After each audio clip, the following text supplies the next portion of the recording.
And say, in how many districts did he win? How many MPs do you have in parliament? Because these two sometimes go together. You cannot say you have only 35 members of parliament. In a parliament of about 400 members of parliament, you have 35. Then you claim that I won the general election. Where in some stations you didn't have even a polling agent, some polling stations, and you say you won. So sometimes these politicians have a way of creating a situation to their supporters, so that they are not just left there to fall, but they have a soft landing. Okay. And I'm sure this is what is being what is happening. Otherwise, the Electoral Commission at all times have been trying to make sure that we have credible elections.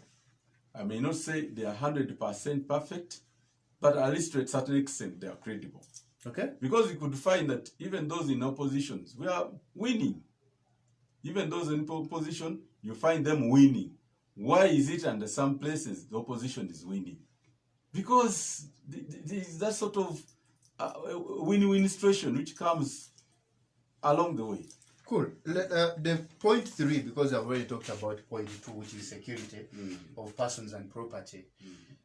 We come to point 3, where NRM promised to consolidate the national unity and eliminating all forms of sectarianism. To where?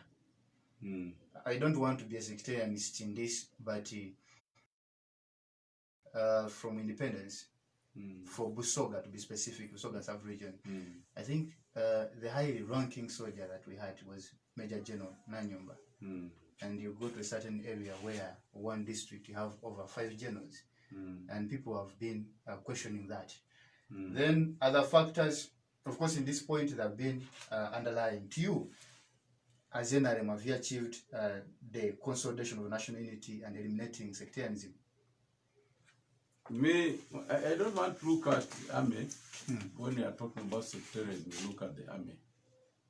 You know very well, anyway, you're a young man, but they were so feared joining the army. Back in days? Yeah, they were so feared joining the army. And of course, they cannot be picked from the street and say, you come and become a major general. And you come and become a colonel. For those who gave in to join the army with credible qualifications, raising the ranks. For instance, I want to give you an example. I was still a young man when I was staying at Van Road.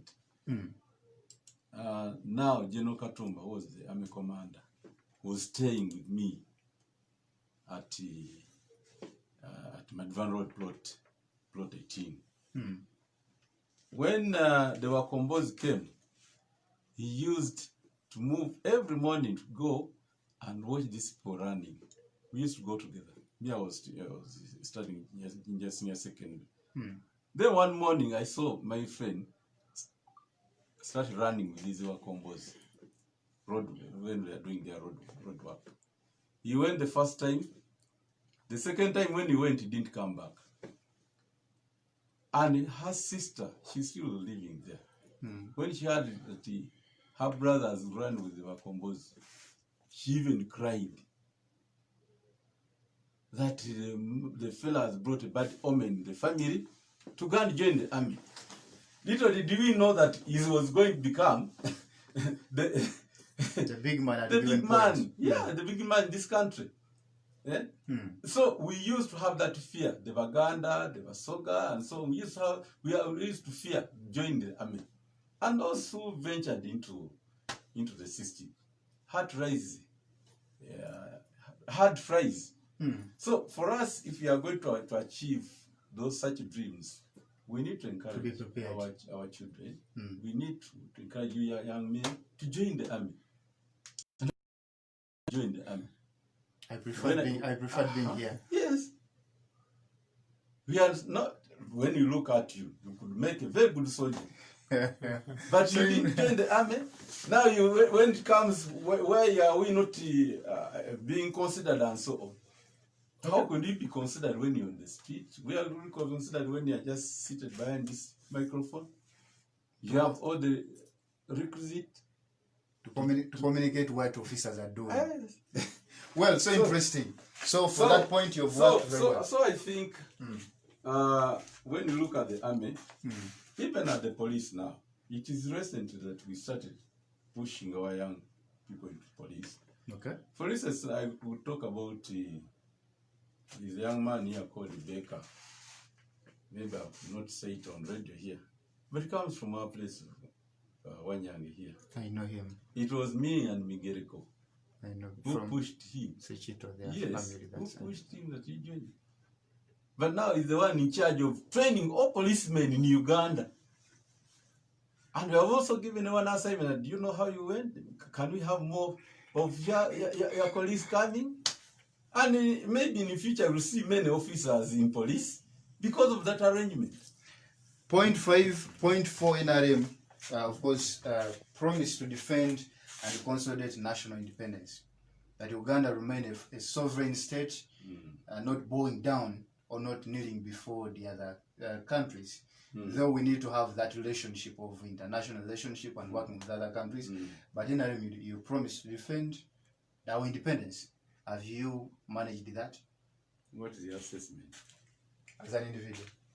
Of course. Uganda, we have defended our independence. And we have even managed to help other countries. We have managed to help other countries stabilize. Because you cannot help other countries stabilize when you are not stable yourself. True. So I think we that at that very point, when you make your assessment whole Africa, you may realize that Uganda is a very big force to reckon with.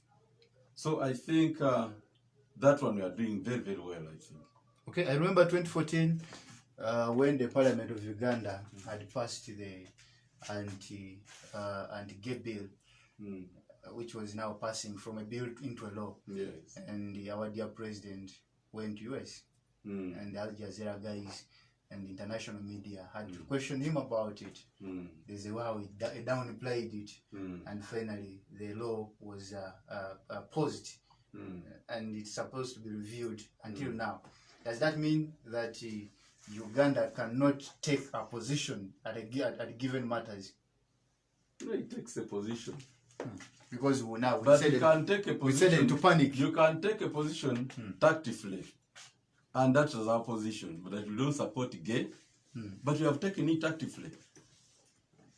You have taken it tactfully, and I don't think you can come on radio here and talk positively about gay, and tomorrow you not find people attacking you. I've seen even the aspirants panic when it comes to that question. One of the presidential people was asked the same question in South Africa, whether he supports them or not, and he said they have a right to do what they are meant to do. So it remains a challenge to the country. It remains a challenge, but we have taken our position tactfully. So interesting. Yes. Number 5, you promised to build an independent, integrated, and self-sustaining national economy. Yes. Today, we see investors who come even to make chapatis in Uganda. We have seen some of them selling ice cream. And now we're talking about self-independent. That's why it's called integrated. You integrate even other issues. So they are called investors? Yes. Who is an investor, by the way? Who is an investor? I think someone... Even someone who is using his 500,000 shillings is an investor at that level. Do you think that space should be gazetted for the local citizens? Why are they not taking it up? They are not sensitized. We suppose sensitize you. The government promote welfare of the people. I think that's a wrong concept. To tell you that you are supposed to produce your own food, you are supposed to do this, you are supposed to do this, and you think everything government should tell you, I think that's a wrong perception. It's a wrong perception. Okay. In fact, if people come to challenge us, let's rise up the challenge. Because recently, just not many years, we used to have all the supermarkets in this town. We are for the Indians. Are we not having now supermarkets which are being run by our wananchi here? But Mr. Gulume, like this neighbor of yours called Tata Owen. Tata Owen. Do you have any bigger supermarket in the Ginger bigger than that one of Tata Owen?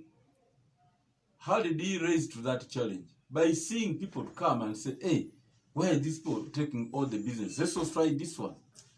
And I think I need to encourage our people, when there's such a situation, let's raise to the challenge and see how we can also cope up. But if we don't come up to face the challenge, of course people will occupy that space we have left. For the listeners, when the president is swearing, I was very keen last elections, 2016. In May, president said, I'll defend, protect, and he talked about promoting the welfare of the Ugandans. Yes. And I think promoting welfare includes also telling people what to do such that they can prosper. Yeah, and he has done that really. You saw the president moving the whole country, meeting all leaders, talking to leaders of what message to give the people. If a president comes and say, I want all the local leaders, right from the councillor at the sub-county, chairman LC3, chairman LC5, district councillors, administrators, sub-county chiefs, and gives a message. What does that mean? It means he's giving that message so that the message can trickle down.